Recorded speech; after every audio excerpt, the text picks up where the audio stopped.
KTVU News continuing coverage of that limousine fire that claimed 5 lives on the San Mateo Bridge. We now know the identities of all of the victims. 31-year-old Nerissa Fojas was the newlywed. 35-year-old Michelle Estrella of Fresno was a co-worker and friend.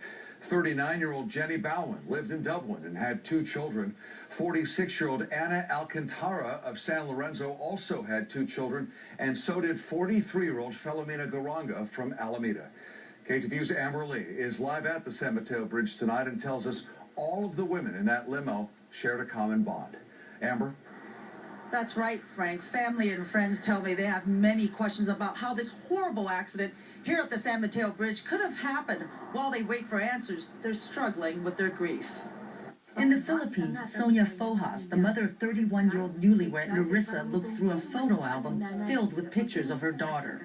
Happy Mother's Day, Mama, in advance, sabi niya. In Tagalog, she says Nerissa had wished her an early Happy Mother's Day. Nerissa had planned to celebrate her wedding with her family in the Philippines next month. We obtained this photo of her wedding gown nearly complete from the Philippine Daily Inquirer. Her father says, all of us are shocked. It hurts. She was our child.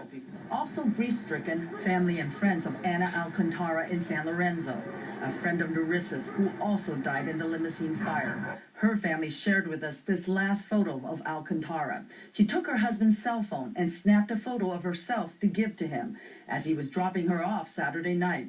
Alcantara's brother-in-law tells me the family is trying to make sense of what happened. There is anger that we're feeling, but we don't know what that is. We don't understand how this could happen. Is somebody responsible for what had happened?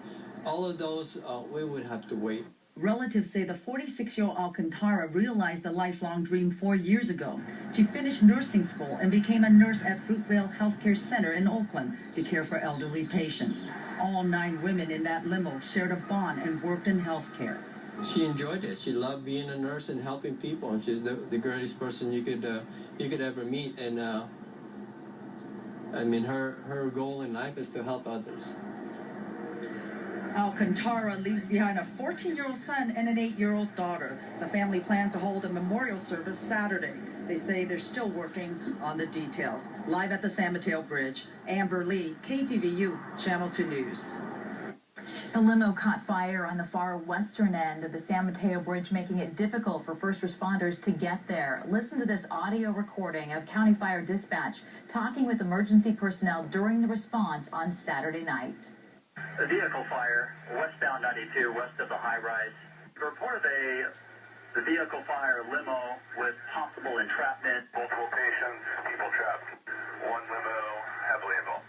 There's limo on the west side of that T-class high-rise well involved, and we got reported people trapped. Fully involved limo, 5 inside.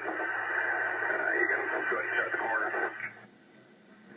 The limo driver has said he doesn't think there was a fire extinguisher in the vehicle, and current law does not require limos to carry fire extinguishers. State Senator Jerry Hill of San Mateo says he will introduce a bill next week requiring fire extinguishers in limousines. The tragedy on the bridge has had a significant impact on the Bay Area's Filipino community, and it's receiving international attention as well.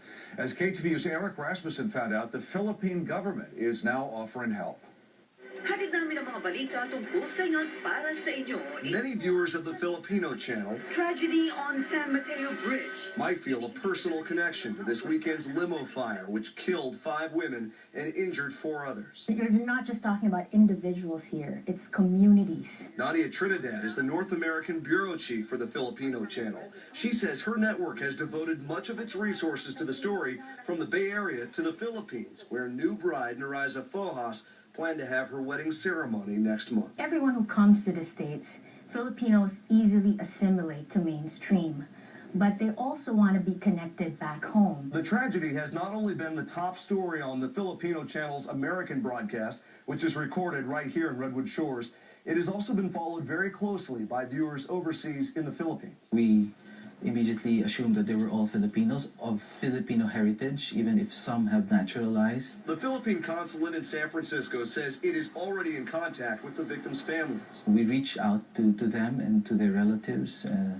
that we are ready to assist them in whatever way we can. The Deputy Consul General told us they're still waiting for the final word from relatives about when and if the victims' remains will be returned to the Philippines. Eric Rasmussen, KTVU, Channel 2 News. And stay with us.